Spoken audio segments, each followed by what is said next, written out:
People come to me all the time now and say, I want to start a not-for-profit organization. They want me to help them do that. I really challenge them. Like, is that what's missing in our community? Like, we don't have enough not-for-profits. We don't have enough charitable organizations. Is that really where the lack is? People say, I want to go to law school. You went to law school. I want to go to law school. I'm like, really? Really? Is that what you think? We don't have enough. We don't have enough lawyers. We've had lawyers going back to Thurgood Marshall. We've had lawyers. We've had not-for-profits. I mean, it's good maybe for your first 5 or 6 years out of school just to kind of like give back and be grounded. But what we don't have is enough people who understand finance and technology. If you look at how power functions, there's 4 corners of power in this country. There's Washington, D.C., politics, bunch of lawyers there. I know that world. I come out of that world. But that's one corner. New York City, where we're sitting right now, Wall Street, finance. I don't see that many black people doing that. And so automatically something is wrong, because here we have all these black people in politics, public affairs, lawyers, senators, congresspeople. We got a black vice president. We got 2 black senators. Of the top 10 cities in America, 7 have black mayors. Hakeem Jeffries is about to run all Democrats in the House. I mean, we got a lot of black people in politics, public service, not-for-profit, law degrees, but you get on a train from D.C. and come up here to New York and go to Wall Street, you don't see as many black folks up here. Wait a minute, that's a problem. Then you hop on an airplane, go from New York City, JFK, land in the Bay Area, SFO, now you're in Silicon Valley. Technology. Very few of us in that world. Hold on a second. $1 trillion industry is being launched. Biotech, AI, quantum computing, but very few of us there. Then if you leave SFO, pop down to LAX, and you're in LA, Hollywood. Okay, we have a lot of stars, but we don't own the studios. You have very few Tyler Perrys, very few Oprahs. So if we're trying to play a 4-corner game of power, and all we have is a bunch of lawyers in the politics corner, but we don't have power in the finance corner, the technology corner, and the media ownership corner, then no matter how well we play the game, we're probably going to lose more than we win. So it's media, finance, tech, and politics. Politics. Yeah, those are the 4 corners. Sure, and you can just see it on the map. D.C. is politics.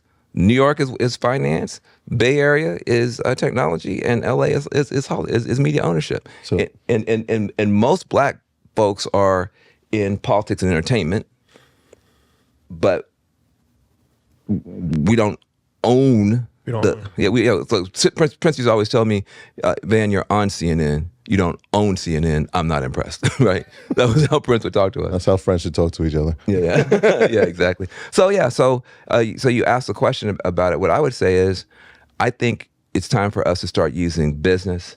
It's time for us to start using investment. It's time for us to start using the power of the market to uplift our community as our primary strategy, and then use not-for-profits as a secondary strategy. We've been in reverse. We've been primarily trying to go to politics, protests, not-for-profits to fix everything.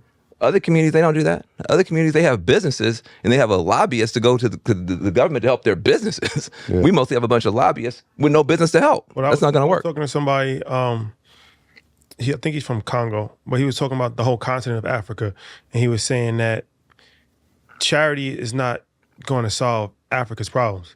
And that part. Like billions of dollars has gone into charity, and it's not doing anything. He's like, only real infrastructure and business is going to change the things, because he's like, the politicians, they can't get it right. Yep. It's gonna get mismanaged anyway. And when he explained it to me, it made a lot of sense. Yeah.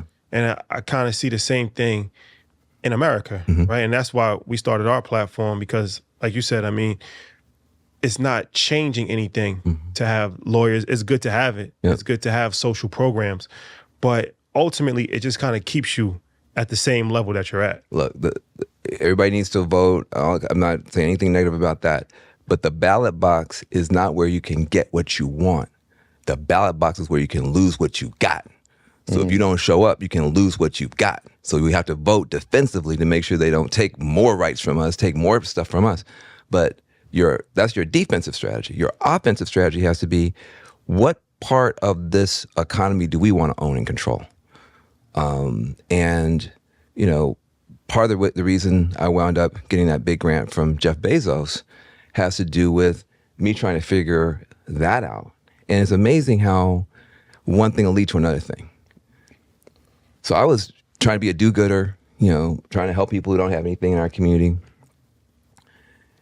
And you meet people, you people who see you on TV, or they hear about your work you're doing, and they want to come, they want to help.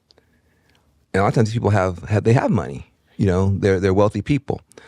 So Felicia Horowitz, who's an African-American woman. Yeah, it's been Horowitz. Exactly. Yeah. Married to Ben Horowitz. Andreessen Horowitz is like the biggest investment firm in Silicon Valley, the biggest investors in technology, the most successful in technology. Well, this is a Jewish guy with a black wife. So they understand oppression. They understand what's going on. And so Felicia Horowitz had it as her mission to try to get more of us involved in what's going on in Silicon Valley. And we're right there in California, not really noticing what was going on. So she, MC Hammer and Nas and myself and other people, she would bring over to the house and try to give us game. And Ben would try to give us game. And, we were very hard-headed because, it's like, well, I'm successful. I mean, and she's like, no, you don't understand anything about what's going on in this state. And so over time, I started realizing, wait a minute, like we're sitting here in California where billions of dollars are being made in technology. We're not uploading apps, we're downloading apps. When you're downloading the app, that means when you move your thumbs around, you're making money for somebody else. It's when you upload an app and somebody uses the app you uploaded, that's when you make money. Black people moving their thumbs around, making money for somebody else, that used to be called picking cotton. Okay, so we're like a bunch of digital cotton pickers out here, downloading other people's stuff, making money for them.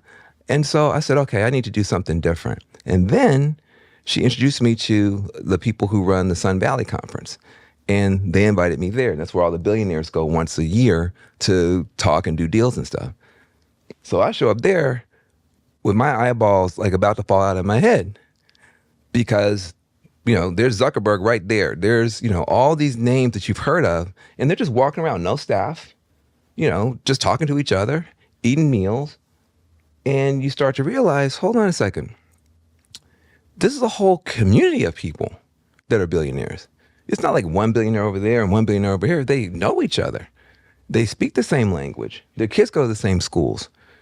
And there's very few of us that participated at that level. And so I realized, man, Felicia is really changing things by even just the exposure. But then I would come out of it and I would feel depressed because I don't know how this world works. And, what am I supposed to do and how is it supposed to? And so you have to go through that whole period of just feeling disoriented and almost like a big dummy. Like I spent my whole life out here it's like the Matrix. Yeah.